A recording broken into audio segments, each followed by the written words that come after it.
Pessoal, boa noite. Novamente. Bom, hoje nós temos uma programação um pouquinho diferenciada para vocês, tá? Nós aqui do PEC, a gente tem uma agenda de palestras, de atividades, que são extracurriculares e nós entendemos que complementam a formação de vocês.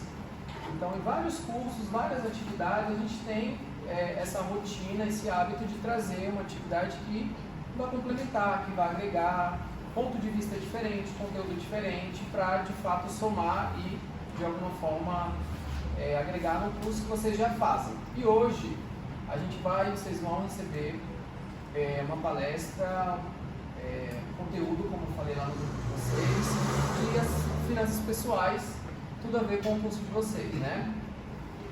Essa atividade específica é em parceria com a Transtur, na presença do Roberto, tá bom?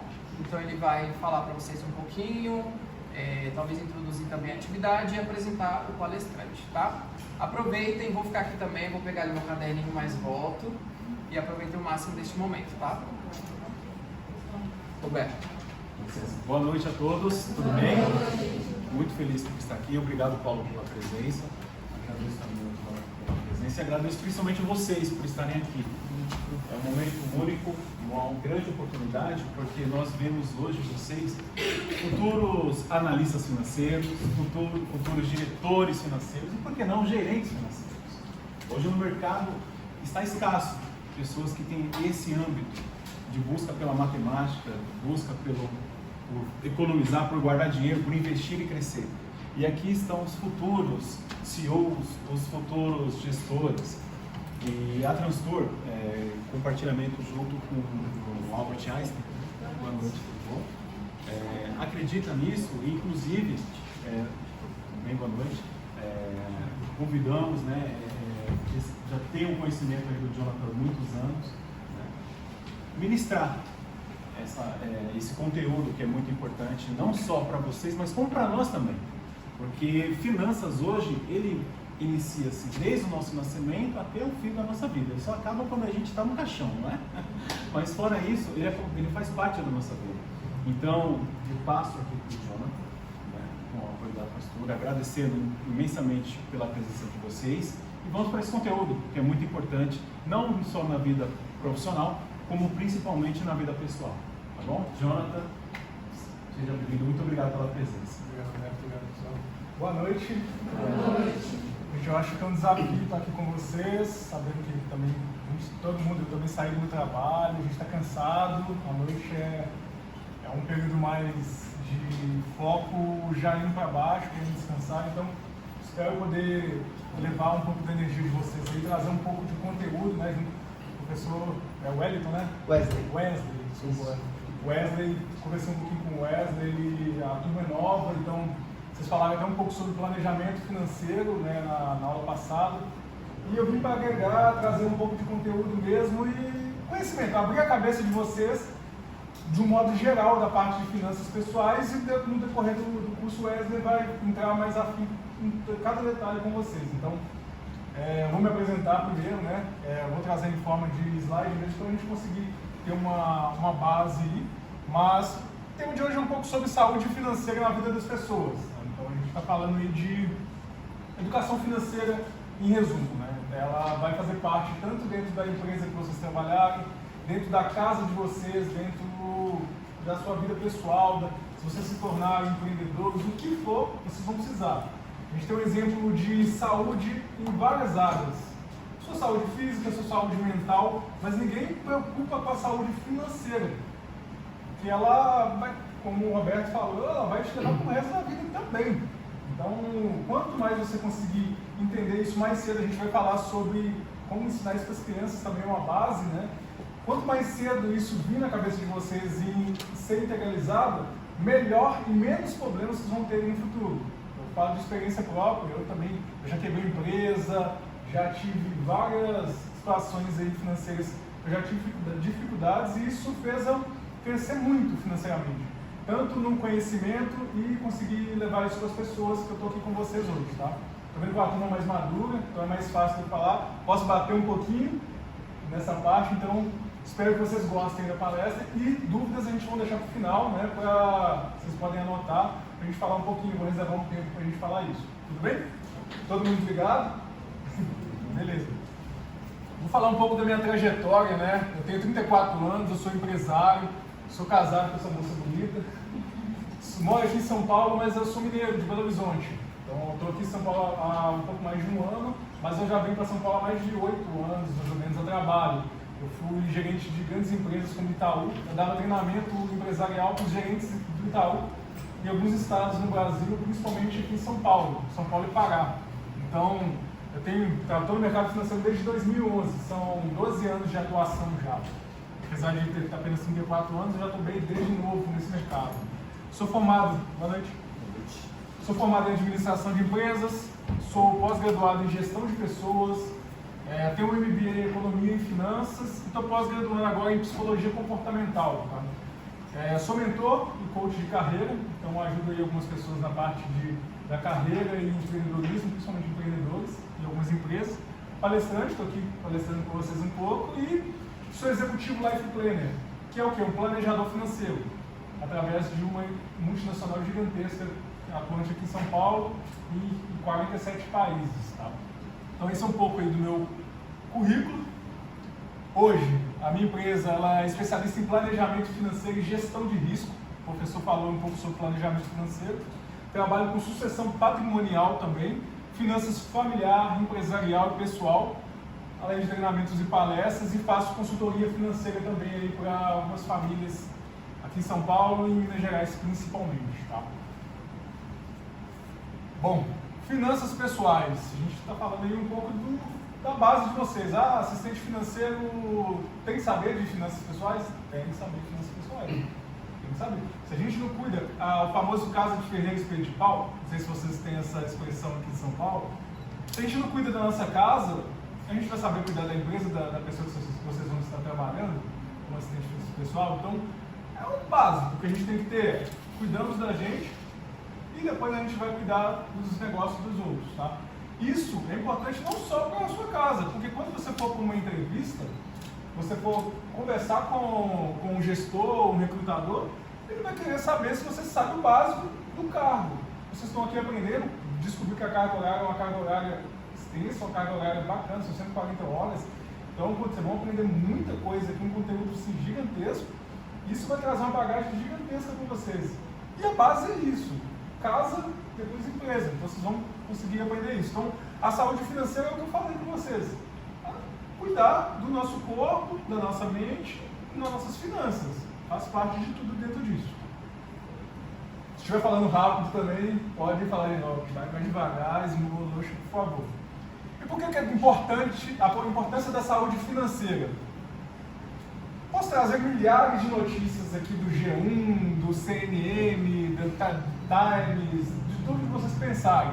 Mas, por exemplo, uma notícia agora de 2 meses atrás do G1, o Brasil bate recorde em endividamento. Com nome sujo, a gente não consegue nada. É básico, isso aí todos os dias. Mas eu trouxe algumas informações aí também sobre a situação financeira do brasileiro. Hoje, o brasileiro, o número de brasileiros inadimplentes, em 2012, ele era de 52 milhões de brasileiros inadimplentes. Em 2019, ele já estava em 63 milhões. Então, é muita gente endividada, tá? Produtos financeiros. Quais os produtos financeiros que as pessoas compram aí? Isso aqui na parte de investimento, para a gente ver o tanto que a educação financeira faz falta aqui no Brasil. 88% das pessoas que têm o dinheiro guardado estão na poupança. Muitas vezes perdendo para a própria inflação. Então, vocês vão aprender isso durante o curso. Quem não conhece, durante o curso vai aprender uma base sobre isso, mas vão ver que existem milhares de alternativas que são mais rentáveis, até mesmo seguras, tão quanto a poupança. Mas não é o intuito da palestra hoje falar disso, né? E o hábito de poupança. Em 2018, 33% dos brasileiros conseguiram guardar um dinheiro. É muito pouco, gente. Sendo que a gente deveria ter uma reserva, um fundo de emergência, esse número é baixíssimo. Então, 67% das pessoas não guardam dinheiro. Então, só para ilustrar para vocês a importância da saúde financeira na vida de vocês e na vida da sua família, principalmente. Tá? E o que é educação financeira? Conceito disso. Educação financeira é um processo de conhecimento. Conhecimento, habilidades e atitudes, acima de tudo. Não adianta nada a gente ter conhecimento, vir aqui para o curso e não colocar em prática. O que vocês aprenderem aqui tem que ser colocado em prática. Se vocês aprenderam, o professor deu uma aula de planejamento financeiro. Se vocês não te levaram o planejamento financeiro para a sua casa, para a sua família, para ele foi simplesmente uma aula a mais que ele deu para um diploma para vocês. Mas a bagagem do conteúdo que vocês aprenderam de finanças deve ser colocado na sua casa. Se vocês seguirem isso, muito dificilmente você vai entrar naquela estatística de endividado, de uma pessoa que poupa mal, uma pessoa que está devendo. Então, colocar em prática, ter o conhecimento, buscar conhecimento não só na aula do professor, na internet, no Instagram, numa palestra, aonde que a gente conseguir estar. Sei que às vezes, por exemplo, uma palestra aqui em São Paulo é caríssima. Muitas vezes a gente não tem condição de estar numa palestra cara, mas o YouTube tem conteúdo para todo mundo. Então, além da aula, eu estimulo vocês. Eu sou uma pessoa que detestava estudar. Eu fui fazer uma faculdade, comecei com 24 anos, eu detestava estudar. E o tanto que isso mudou minha vida. Ontem eu estava fazendo um processo de mentoria, dando uma mentoria, e eu mostrando esses exemplos para o professor, tanto que a educação e a capacidade de eu ser aquela pessoa pesquisadora, aquela pessoa curiosa, o que isso mudou a minha vida, tá? Então, trago isso para vocês como um intuito mesmo. Façam isso, sai da aula, o professor falou isso, vou pesquisar um pouco mais.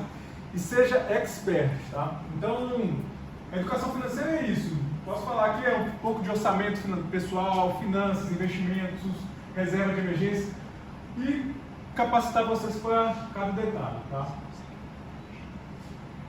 Quais são os benefícios da educação financeira para a vida de cada um de vocês e das suas famílias, tá? A tomada de decisão consciente. Dentro de empresas, isso vai fazer uma diferença gigantesca. Por quê? Vou dar um exemplo aqui. Quando vocês não têm conhecimento do que está acontecendo no mercado financeiro, ou dentro da sua carteira, dentro da sua conta bancária, como que você vai tomar uma decisão de ir num shopping, por exemplo, e não gastar o que você não deveria, se você não está tendo controle? Então, a tomada de decisão, ela é justamente dentro da educação. Se você tem uma educação financeira e conseguiu aí se controlar, se organizar, aprendeu sobre isso, você vai tomar uma decisão melhor. Basicamente isso. Dentro das empresas também. Quando você tem um fluxo de caixa bem organizado, um DRE feito com excelência, a empresa toma uma decisão empresarial a longo prazo de maneira excelente. Ela vai saber se ela pode investir para daqui 5 anos, daqui 10 anos, ou se ela tem que fazer algum corte na empresa.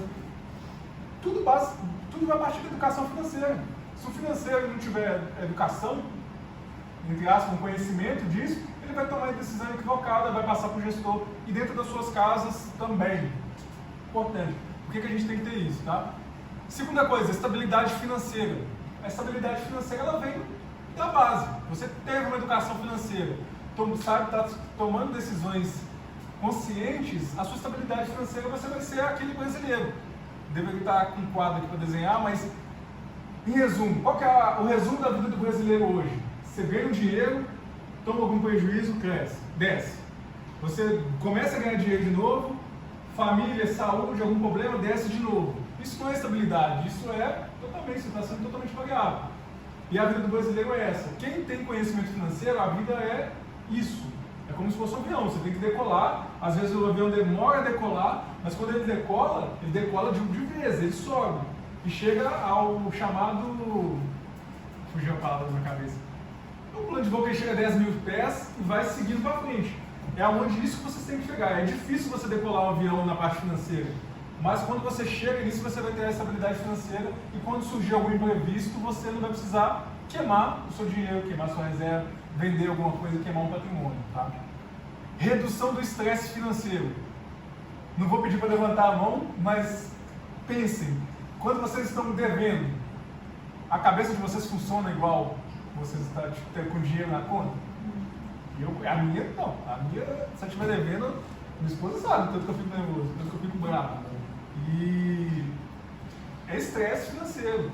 Então a gente trabalha melhor, Por que algumas empresas, principalmente multinacionais e empresas grandes com mais de 5, 10 mil funcionários não contratam pessoas com nome sujo, apesar disso ser proibido? Porque ele não quer alguém devendo com a cabeça focada em outra coisa. Ele quer alguém... Sim, é o principal motivo, né? Um dos principais motivos são esses. Eles não vão falar isso para vocês, mas eu fui recrutador, então muitas das vezes eu detestava ter que fazer isso, mas as empresas grandes não contratam pessoas com restrição. Saibam disso. Então, se você está pronto, acabou seu curso, está buscando uma carreira nova e está com o nome sujo e está com uma entrevista engatilhada para fazer, a minha recomendação é negocie.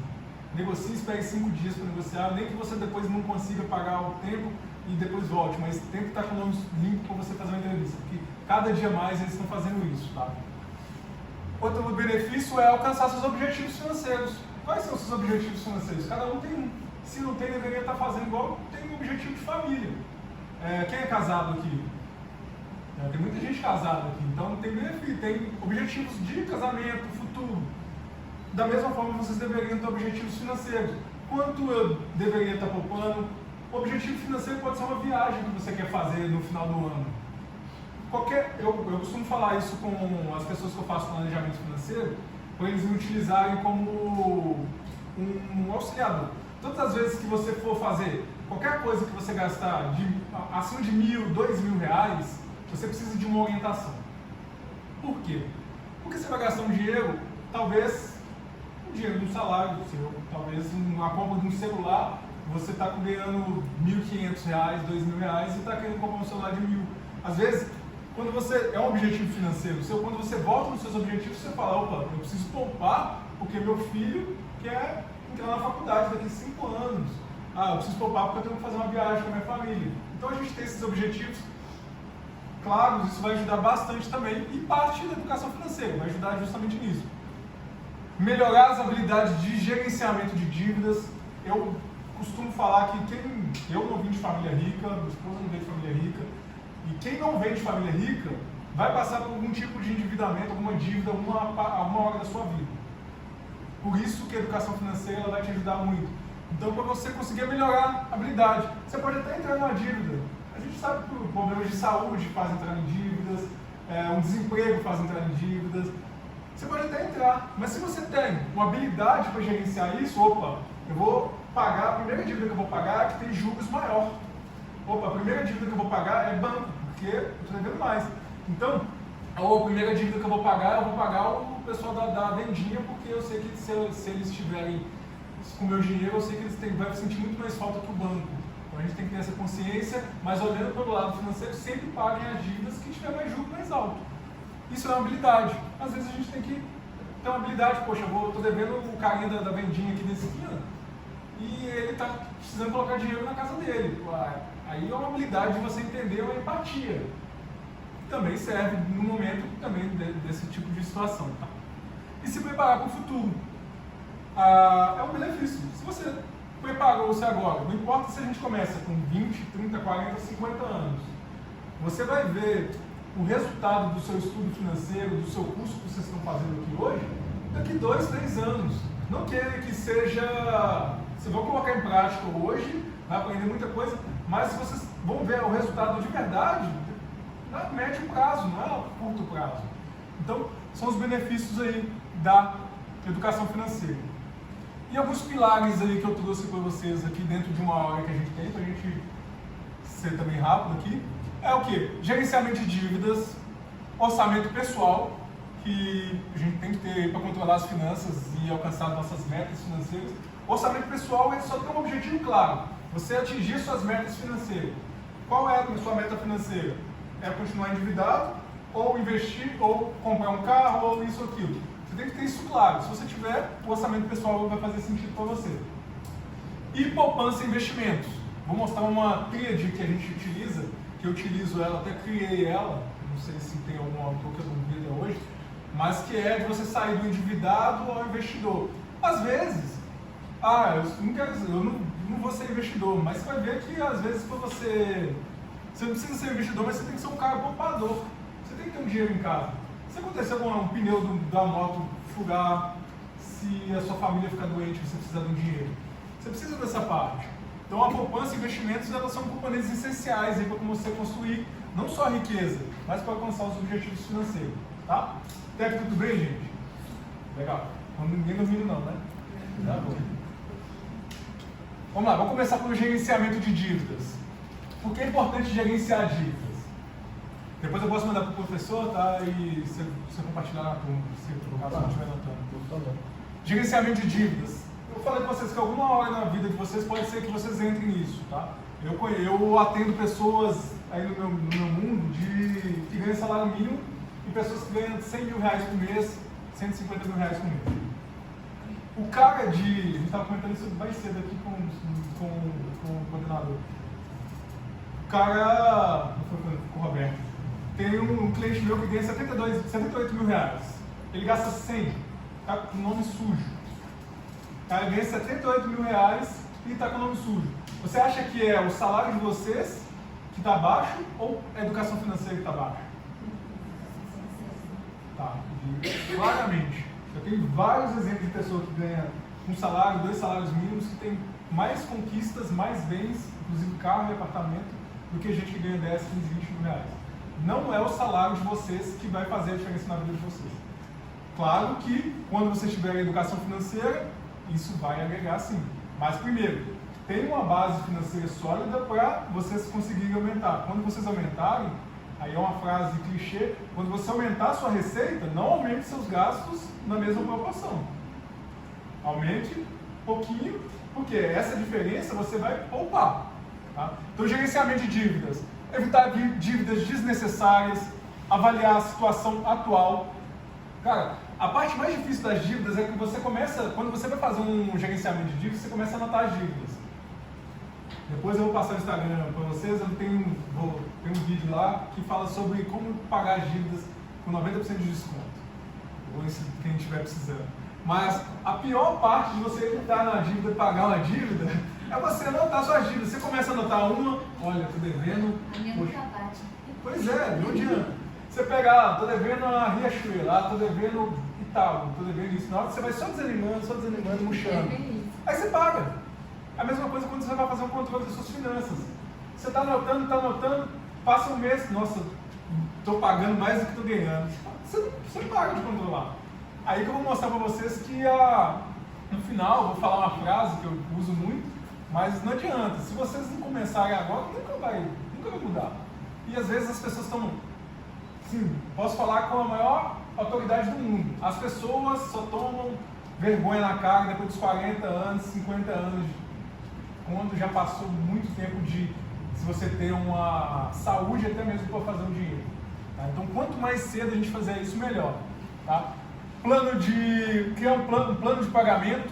Se você sabe a sua situação, sabe quem você está devendo, criar um plano de pagamento. Ligar para negociar, saber quanto que vai poder sobrar todos os meses para pagar isso e negociar. Né? Eu falo assim, sem dúvidas nenhuma, que quando a gente está sem dívidas, a vida da gente flui. Quando a gente está travado com dívida, a vida da gente trava. Tá? Negociar com credores, aprender a negociar com credor. Uma das aulas lá que eu faço é, você liga no cara, olha, liguei na C&A. Ô C&A, estou te devendo, quanto estou devendo? Ah, obrigado, desliga. Liga de novo no outro dia, liga. Aí eles vão começar a te ligar, vão começar a negociar. Passam umas 2, 3 semanas, eles vão passar o preço lá para baixo. Por quê? Você está mostrando interesse, aí chega no final do mês, dia 25, 26, 27, cai tudo para baixo as taxas, eles fazem uma dívida de R$1.000 por R$50. É umas táticas que eu vou ensinar para vocês aqui. Tá? Consolidar dívidas é você saber o que eu devo, quanto eu devo, quando eu vou conseguir pagar. Evitar novas dívidas é o quê? Evitar novas dívidas é você fechar a torneira. Se tem um buraco na sua casa, você quer tapar para não entrar chuva. As dívidas é a mesma coisa. Vamos evitar novas dívidas e buscar apoio do profissional. Sei que buscar apoio do profissional é um pouco mais complicado, mas o Instagram está aí, gente. Tem conteúdo de graça para todo lado. A ajuda do profissional pode ser o Instagram ou o YouTube. Tá? Orçamento pessoal. Como a gente cria um orçamento pessoal? Primeiro, a gente define metas financeiras, entende o que é receitas e despesas, o professor deve falar isso aí, ou vai falar muito com vocês. Categorizar as despesas. É importante, não é só eu estou pagando isso, você tem que saber por que você está pagando isso, se isso pode ser reduzido, se isso não pode ser reduzido quando as contas apertar.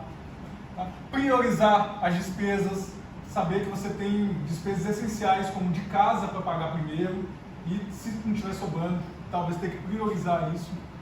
Acompanhar os seus gastos, isso eu falo, vou dar alguns aplicativos, algumas formas de vocês fazerem isso, tá? Ajustar conforme é necessário gastos e receitas. Às vezes a gente precisa, às vezes não adianta a gente só cortar gasto. Às vezes a gente precisa, durante um certo período de tempo, fazer uma renda extra. Às vezes, para conseguir atingir um objetivo, a gente tem que trabalhar um pouquinho a mais. Eu sei que é difícil, quem tem família, mas às vezes a gente tem que fazer alguns planos, tá? E reservar uma quantia para a poupança, a famosa reserva emergencial ou reserva de emergência. Receitas e despesas. Receitas. Basicamente é o que você trabalha, tudo que entra do seu trabalho aí, ou outras fontes de rendas. É clichê, os investidores falam que para você conseguir ter sucesso financeiro, você tem que ter 2 ou mais fontes de rendas. Alguns deles falam que é acima de 5 fontes de renda. Ah, como é que eu vou trabalhar em 5 empregos? Não, existem várias fontes de rendas. Isso, a primeira fonte principal de renda sua deve ser o seu trabalho, sua mão. As outras fontes de rendas devem ser fontes que não dependem do seu tempo, tanto do seu tempo. Claro que vai dedicar um tempo, mas não um tempo ideal, por exemplo, de 8 horas de trabalho. Talvez uma poupança rendendo é uma fonte, segunda fonte de renda, um bico, né? Um trabalho adicional, aí, uma venda. Estou na faculdade, estou trabalhando, estou vendendo bombom na faculdade. É uma fonte de renda essa. Talvez gaste um pouco do seu tempo, uma hora do seu dia, é uma nova fonte de renda. Tá? E as despesas, que a gente pode categorizar elas como fixas e variáveis. Que é importante a gente saber essa diferença, né? Então o professor vai falar, acho que você fala disso no curso, né? Eu falei um pouco disso. Ah, legal. Nas aulas. Cada um tem um pouco de percepção do que é fixo e variável, algumas coisas a gente muda, então, que vocês verem aqui que é diferente, siga o curso, porque eu tenho uma visão, por exemplo, para mim, conta de luz é variável, mas para muitas pessoas é fixa. Para mim, dá para me cortar, pedir minha esposa que eu pare de tomar um banho aí. Para mim é variável. Então, existem algumas formas disso, tá? E alguns exemplos. O que são despesas fixas para alguns estudiosos e para mim também? São os gastos básicos da nossa vida que podem até variar um pouco de valor, mas não podem ser tirados do dia a dia. Em resumo, moradia, alimentação, transporte, educação, telefone, algumas prestações, internet, etc. Eu costumo ensinar isso de despesas fixas como, se você não consegue alterar ela dentro dos próximos 6 meses, para mim é fixo. Por exemplo, um aluguel, você consegue geralmente sair 6 meses rápido? Talvez não. Então eu jogo para cá. É mais fácil, uma forma de... Eu sou cheio de mnemônico, gente, para estudar, porque eu tenho um pouquinho de dificuldade de memorização, então eu vou na repetição e eu gravo algumas coisas para ajudar. Isso me ajuda muito no estudo. Então, para mim, tudo que dentro de 6 meses não consigo mudar. Por exemplo, a conta de luz está aqui por fixo, mas eu colocaria lá. E as variáveis são os gastos extras, com lazer, compras que podem ser evitadas ou reduzidas. Então eu resumo os variáveis como pode ser reduzido? É variável. Resumo, tá? Segue o professor que ele vai ter aula, vai ter prova no final, você tem que fazer o que tem que estar aprendendo, senão vai cair diferente na prova.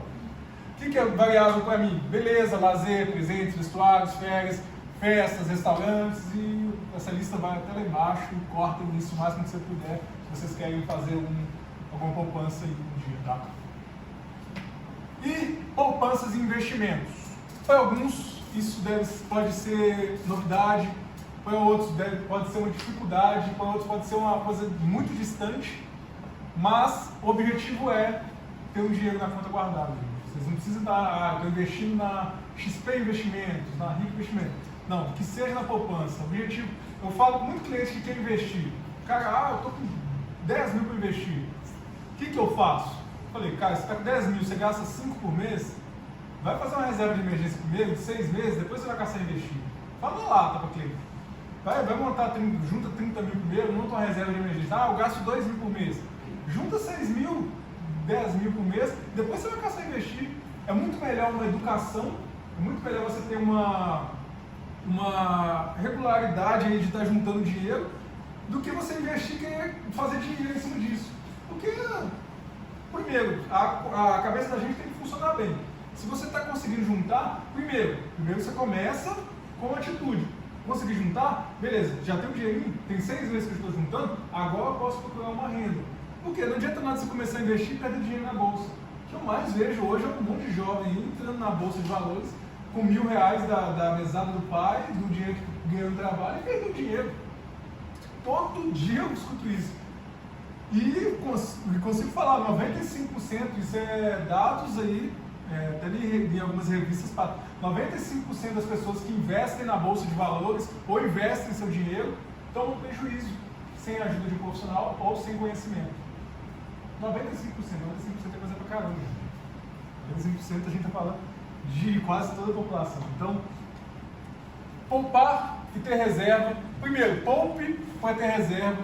Depois você vai começar a aprender sobre tipos de investimentos. Tem uma gestão de risco. Eu sou especialista em gestão de risco. Eu vou dar uma palhinha para vocês daqui a pouco. Por que da importância dessa? Pense em aposentadoria. Porque assim, hoje eu não consigo ver ninguém que não deve pensar em aposentadoria. Hoje, se você paga o INSS por salário mínimo, você vai aposentar com R$1.320. Se você precisa de um plano de saúde hoje, na idade de 65 anos, você não vai pagar menos de R$2.500. Você vai estar negativo metade do valor do plano de saúde.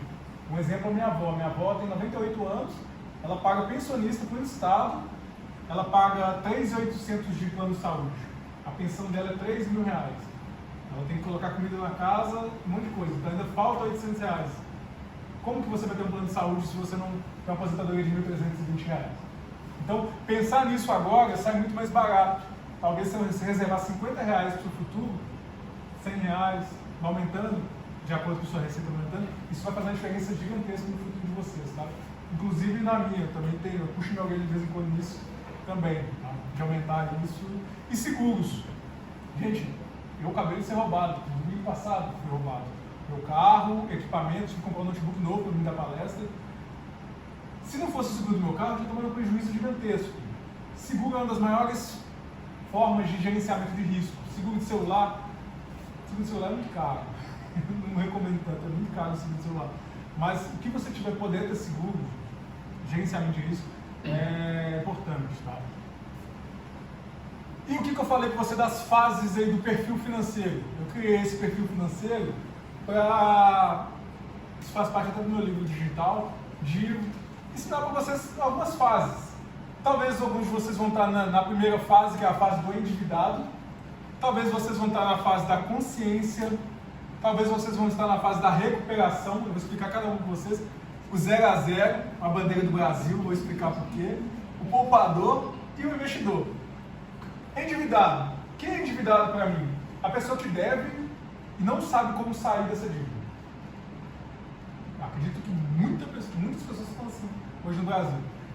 Está devendo e, daqui 5 anos vai limpar. Basicamente é isso, tá? Esse é o endividado. Só que para você conseguir chegar na fase do investidor, as pessoas às vezes querem sair daqui e já cair direto aqui. O maior erro da pessoa é você, por exemplo, quer pular quer conhecer uma namorada, quer casar, mas que não quer pular para o namoro, quer pular das fases, chega lá e se já quer pular para o casamento. É a mesma coisa. Quero sair do endividado, já quer começar a investir. Acontece demais, gente. Para você sair do endividado, você vai criar aquela metodologia, saber o que é, negociar tudo, para passar para a fase de consciência. Você sabendo o que está acontecendo, você vai conseguir tomar um plano de ação melhor. Se você não sabe o que está acontecendo, você volta para cá. Você volta para o cara que não tem conhecimento. Você tendo consciência e começou a saber disso, você está na fase de recuperação, que é você começou a pagar alguma coisa e está começando a negociar. Então você pula do endividado para saber o que é, para depois começar a negociar e pagar. Para você chegar no brasileiro, 0 a 0. O que é o brasileiro? A vida do brasileiro é para chegar no 0 a 0. Ganhei, não estou devendo nada a ninguém, estou pagando meu churrasquinho, minha cerveja no final de semana, problema dos outros. Essa é a vida do brasileiro, vida do 0 a 0. Isso, 85% dos brasileiros estão no 0 a 0. A gente pular para os poupadores aí entra um pouquinho, e os investidores no Brasil são em torno de 5%. Tá? Então, esses números variam um pouco, mas o 0 a 0 é o cara que ganhou, pagou as contas, está feliz, está super tranquilo. Mas um dia que aconteceu um imprevisto, aí ele subiu, aquele dia que ele subiu e desceu das finanças dele. Aí você saiu do 0 a 0, você começou a poupar, montou uma reserva, depois de uma reserva você vai começar a investir. Se for o caso, se a gente conseguir chegar, muitas pessoas passam essa etapa da vida aqui há alguns 10, 20 anos. Isso aqui, se você fizer isso muito bem feito, tiver saúde para trabalhar, tiver consciência e quiser mudar a vida de vocês, isso aqui, esse gráficozinho, essa linha do tempo que vocês conseguem fazer de um ano. Eu já vi gente recente que devia 40 mil reais e dentro de um ano, e ganhando 2 salários mínimos, conseguiu pagar as dívidas, negociou e está saindo e já está chegando na parte do poupador e do investidor. Tá? Tudo isso é o que eu costumo falar, que é ao lado de você estar disposto. Tudo na sua vida você vai ter que estar disposto a alguma coisa, durante certo período de tempo. Se você estiver disposto a... Tem uma frase do Instagram que eu acho legal. Suma 6 meses das pessoas, trabalhe, acorde cedo, durma tarde durante 6 meses. Você vai voltar, as pessoas não vão reconhecer você. Essa frase me marca muito. E isso também vale por isso, porque você vai ser uma pessoa nova. Se você também tirar um certo período de tempo para isso acontecer, você também vai chegar na situação de sair do endividado e do investidor. Tá? Algumas ferramentas de controle financeiro que eu utilizo. A minha maior ferramenta de controle financeiro é o WhatsApp. Como que eu tenho controle financeiro no WhatsApp? Primeira coisa, eu jogo tudo no grupo de finanças, que eu criei eu e eu mesmo, o que eu gastei no dia. Por quê? Se você passar 2 dias, 3 dias, você vai esquecer. Para você fazer qualquer outra coisa, ou você tem um caderninho para anotar isso, ou você monta um grupo no WhatsApp, ou você tem uma planilha. Eu gosto de planilha, mas dá muito trabalho. O WhatsApp é a forma mais fácil, está na minha mão. Fui no padaria, gastei 15 reais, joguei no WhatsApp. Final do dia, ou final da semana, ou final do mês, eu tenho tudo lá. Aí eu posso pôr uma planilha, eu posso pôr um caderno. Ou existem alguns aplicativos. Mobius, um aplicativo de controle financeiro também na palma da mão. O Serasa também tem um aplicativo novo, muito interessante também de controle financeiro. O Organize e o Minhas Economias, que é o que eu utilizo. Ele é mais feinho, mas mais funcional para mim. Ele funciona melhor. Então eu utilizo ele no meu dia a dia. Então eu jogo no WhatsApp, depois quando eu tenho um tempo eu jogo para cá e ele gera relatório de tudo que eu gastei, tudo que eu ganhei. Então é uma forma aí de você fazer um controle financeiro, ou cada um tem a sua forma. Eu costumo falar que a melhor forma de você controlar suas finanças é a forma que você vai conseguir. Não adianta nada, no início eu dava uma planilha para o cara, quero essa planilha preenchida daqui 5 dias, vou resolver. A pessoa não sabe mexer na planilha, não gosta de mexer na planilha, não tem tempo para mexer na planilha, o que vai adiantar? Então a melhor forma de você fazer é a forma que você vai conseguir fazer. Seja no caderno, seja numa folha, tem um monte de cliente que anota no caderno e folha, um monte. Então, mas utilize. Tem que ter controle financeiro.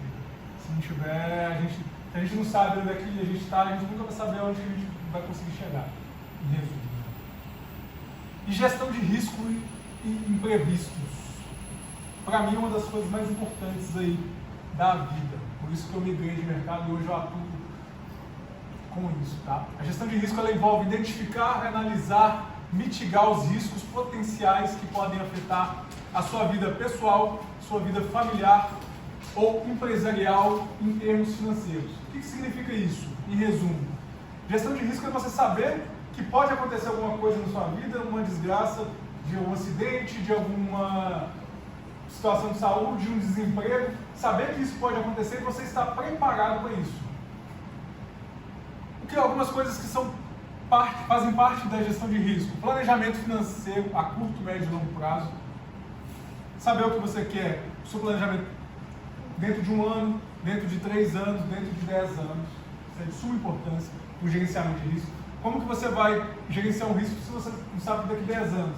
Tem muita gente que tem dificuldade a longo prazo. Eu fui muitos anos da minha vida.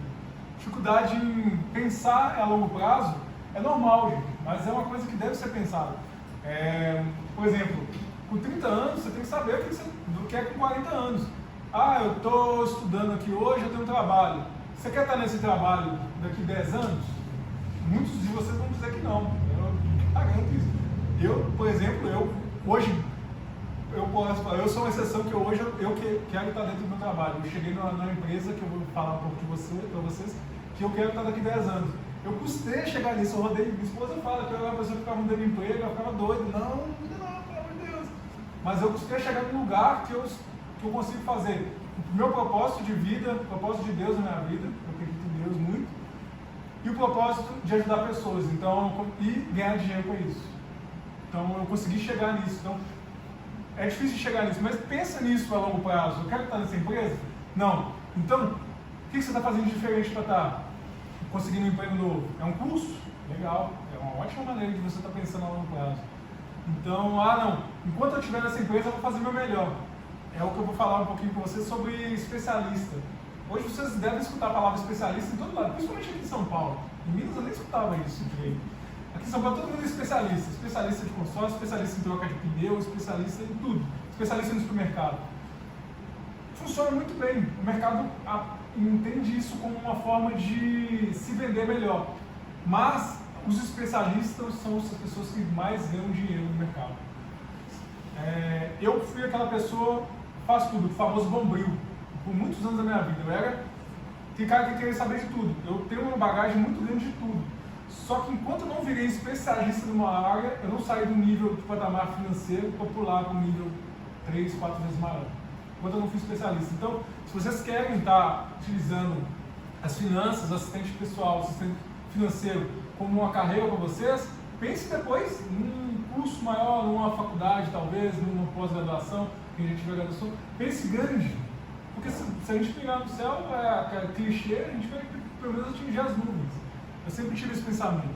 Então, reserva emergencial faz parte da gestão de risco, seguros faz parte da gestão de risco, plano de saúde, previdência privada faz parte de uma gestão de risco, plano de contingência, acompanhamento de um profissional, segunda, terceira fonte de rendas e várias coisas fazem parte da gestão de risco. Tá? Por que eu falo de gestão de risco um pouquinho a mais? Porque gestão de risco, quando você tomar um imprevisto, deixa eu fazer até aqui esse gráfico, deixa eu ver se eu tenho tempo. Aqui é só subir? É de outro lado.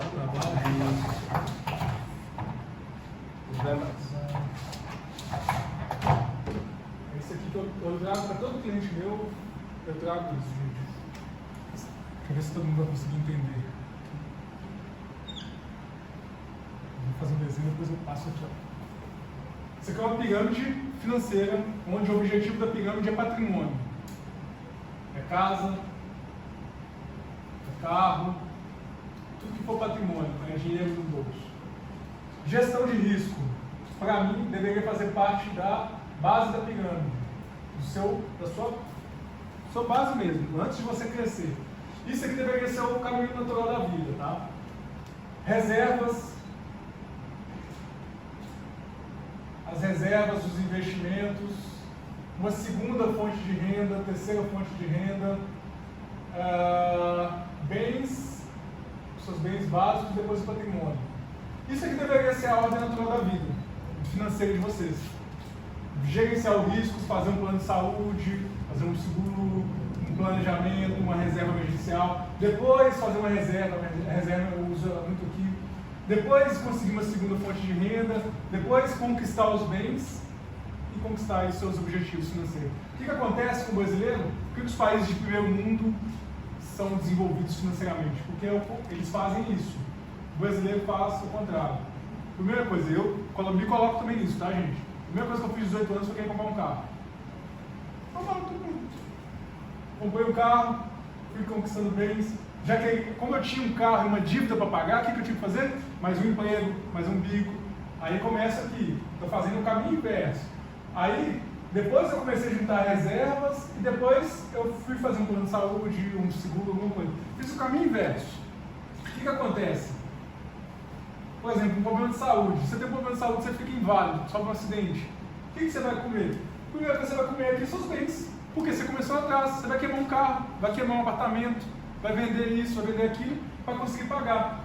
Depois você vai ter que largar o emprego, porque você não está conseguindo mais. Depois você vai ter que queimar suas reservas. Aí você queimou sua vida toda. Aí você faz aquele gráfico de para baixo para cima da vida. Se você faz o gerenciamento de risco antes, que é o país de primeiro mundo faz, você queima o gerenciamento de risco. Se você queimou o gerenciamento de risco, eu posso falar assim, consistentemente, se é muito bem feito, se tem pelo menos 3, 4 coisas daqui, você não vai precisar queimar sua reserva, não vai precisar queimar parar de trabalhar no segundo emprego, talvez você não vai ter que nem queimar bens. Por isso que as pessoas que têm controle financeiro e gerenciamento de riscos, a gente fala que as pessoas ricas, na verdade, muitas vezes elas fizeram isso aqui. Porque quando a pessoa lá está ganhando 3, 4, 5 salários mínimos, ela sofreu um prejuízo, todo mundo sofreu um prejuízo, as outras vão voltar para trás. E essa vai estar bem para quando aparecer a oportunidade ela poder crescer. Na cidade da oportunidade, que é São Paulo, por exemplo. Então, a gente está pronto para isso, faz suma importância, tá? Vou pegar aqui apagar, a gente voltar que a gente só tem um tempinho, gente. Ficou clara a parte de gestão de risco, gente? Sim. Legal. Isso foi uma das coisas mais importantes, tanto que eu decidi migrar para isso. Você não tem noção do que a diferença que passava das pessoas, tá?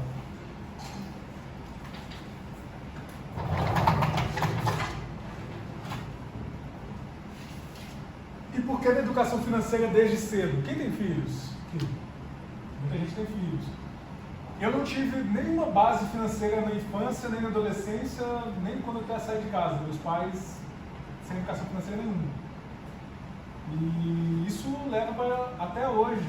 Eu tenho que estudar muito, eu tenho que bater de frente muito com o meu psicológico para não querer fazer um gasto, por exemplo, desnecessário, uma compra, às vezes, que não está dentro do meu objetivo, porque eu fui condicionado desde criança a fazer errado. Então, por que levar isso desde cedo? Não importa se você está com 18, ou se vai ser com o seu filho, ou se vai ser com 25. O cedo aqui é agora. Ah, eu tenho 40, eu tenho 50 anos. É o cedo. É o seu cedo. Não ligue por idade, nada. É o seu cedo. Quanto mais cedo, que é o agora, você fizer, mais você vai construir uma base sólida na sua casa. Você vai aprender por meio da prática. Principalmente para crianças aqui, as crianças aprendem por meio da prática. O pai está fazendo controle financeiro, está mostrando para o filho, ó, dinheiro é isso, eu ganhei isso, o dinheirinho vai para isso, vai para pagar a conta, toma sua mesada para isso, mas sua mesada vai ser porque você trabalhou por isso, aquilo. Uma educação financeira básica, que muitos países do meu mundo fazem isso, o americano usa uma coisa que eu acho legal e quero fazer isso aqui, não sei se eu vou conseguir com o meu filho, quando eu tiver. Por exemplo, com 14, 15 anos eles montam uma vendinha para vender o suco de limão deles. Cara, não é o suco de limão, não é o dinheiro de 50 centos de dólar que é o que está valendo. Está valendo a experiência do menino, a cabeça dele funcionando, eu preciso trabalhar para ganhar dinheiro, gastar meu suor, está valendo a educação financeira dele. Então, você ensinar isso para sua casa, para o seu menino, para sua menina, isso por meio de práticas, isso vai funcionar muito firme. Para quando ele chegar com 20, 30 anos, ele não passar dificuldade financeira. Ele não passar dificuldade não financeira, de não saber lidar com dinheiro. Às vezes a pessoa começa a ganhar dinheiro. Eu fui quando o meu primeiro salário foi o quê? Comprar doce. Quando eu comecei com 14 anos. Comprar doce e picolé para os meus amigos. Com 18 anos eu estava comprando roupa, isso, aquilo. Eu gastava dinheiro tudo, porque eu não tinha educação financeira. Porque desde cedo? Para desenvolver habilidades de planejamento, para entender sobre o valor do dinheiro, para prevenir dívidas, cair em armadilhas financeiras. Caio até hoje no armadilha financeira. Empoderamento e autonomia. Cara, quando você tem uma reserva, você tem empoderamento, você tem a opção de, apareceu a oportunidade de comprar um celular mais barato, o celular está 4 mil na loja, o cara está me vendendo por 2 mil reais, está com nota, enfim, poxa, está na minha mão, eu tenho a capacidade, eu tenho esse empoderamento de fazer isso, porque eu me programei para isso. E autonomia. Sem dinheiro, gente, a gente não tem autonomia para nada. Se a gente não tem poder financeiro, a gente não tem autonomia para nada. A gente vai depender de oportunidades. Às vezes a oportunidade demora anos para aparecer. Tá? Informações de cidadãos financeiramente conscientes. É mais difícil. É difícil a gente colocar isso na cultura desde da infância, porque isso não tem nas escolas. Eu vou falar o que mudou minha vida de percepção de tudo, de empreendedorismo e tudo. Com 18 anos eu saí do ensino médio, eu fui fazer um curso de empreendedorismo pelo Senai. Vocês são o Senac, né? Aqui. Pelo Senai, empreendedorismo. Cara, eu fiquei 3 meses fazendo esse curso abriu a minha mente de uma tal maneira que eu saí de lá, gente, eu preciso implementar isso nas escolas públicas, mandar isso para o governo, isso para aquilo. Saí de lá um empreendedor, com 18 anos de idade, pensando em tudo. Mas aquilo abriu minha cabeça, a educação abre a mente das pessoas. É tanto que, mas teve um lado ruim, que eu aprendi a empreender e não queria estudar. Aí eu fui estudar tarde. Aí eu acalhei um pouquinho, mas o tanto que isso muda a vida das pessoas, conhecimento. Tá? Uma frase que eu utilizo muito: o resultado virá de qualquer jeito, seja ele positivo ou negativo. O que significa isso? Se você fizer, você vai ter um resultado. Se você não fizer, você vai ter um resultado. Ele vai ser negativo ou positivo, dependendo do que você escolher. Então, ele vai acontecer de qualquer jeito. Se você não juntar, você vai ter um resultado negativo, que é um dia você vai passar dificuldade. Se você juntar, você vai ter um resultado positivo. Mas ele vai acontecer de qualquer forma. Então, levem isso para a vida, eu utilizo isso para a vida e isso me ajuda muito a tomar as decisões aí de tal de feito é melhor que perfeito. Hoje eu faço também isso. Se não tivesse esse quadro, esse telão aqui, eu ia fazer no quadro. Se não tivesse um sapato hoje para vestir, eu vinha de chinelo fazer, mas eu vou fazer. Não importa se eu vou estar cansado, às vezes eu estou cansado, tento não ir para casa trabalhar de home office, porque se eu for para casa trabalhar de home office, me dá sono, tento ir para a rua, vou trabalhar no shopping para conseguir, por exemplo, fazer, ou estou dentro do meu escritório, mas eu prefiro fazer. Então isso faz totalmente diferença para mim e isso me dá um gás quando eu penso em desistir, tá? E eu acho que é isso. Então, eu venho com muito carinho aqui trazer isso para vocês, foi bem curto. Eu quero deixar um espacinho. Eu estou de Instagram novo, perdi o meu Instagram. Quem seguir aí o Instagram do Planejamento Financeiro, curtir a foto do evento de hoje e me mandar uma mensagem, eu vou sortear aí uma mentoria, 4 encontros para vocês. E olha que é caro esses 4 encontros, gente. Eu cobro caro para fazer. Vou sortear 4 encontros para vocês do intuito que vocês precisarem, que seja profissional, eu quero melhorar, quero migrar de carreira, quero conseguir um emprego novo, quero conseguir fazer uma entrevista melhor, que seja financeiro, que seja, se vocês são vendedores, eu também dou palestra de vendas, que seja para melhorar as vendas, o que tiver dentro do meu alcance, eu vou sortear aí para vocês, a gente sorteia lá e basta seguir. E vou voltar a fazer conteúdo agora semanalmente, tem uma empresa que está cuidando disso para mim, então eu quero agradecer também aí a Transtour, né, com o Roberto, que abriu a oportunidade tanto aqui no Instituto, quanto eu trazer aqui para vocês essa palestra. Sei que é curta, é 1 horinha, é difícil da gente falar tudo que eu queria falar aqui, mas aí eu trabalho com o professor, eu tenho certeza que ele vai trazer um pouquinho de cada coisa daquilo ali aqui no curso e muito mais, vocês vão ter aula pra caramba aqui. Agradecer também aí a Prudential, é onde que eu trabalho. Prudential é uma multinacional aí que cuida de gestão de risco e planejamento financeiro, então agradecer ela, agradecer também o Instituto, né? Meu grande amigo ali, vai virar meu grande amigo, vou conversar muito com ele depois. E queria tirar dúvidas de vocês, no tempo que a gente tem 5 minutinhos aí, se vocês têm alguma dúvida específica para conseguir ajudar vocês, tanto de carreira, na parte financeira, tanto de trajetória, ou de, tem dúvida disso que você falou. Aí fica aberto para vocês aí.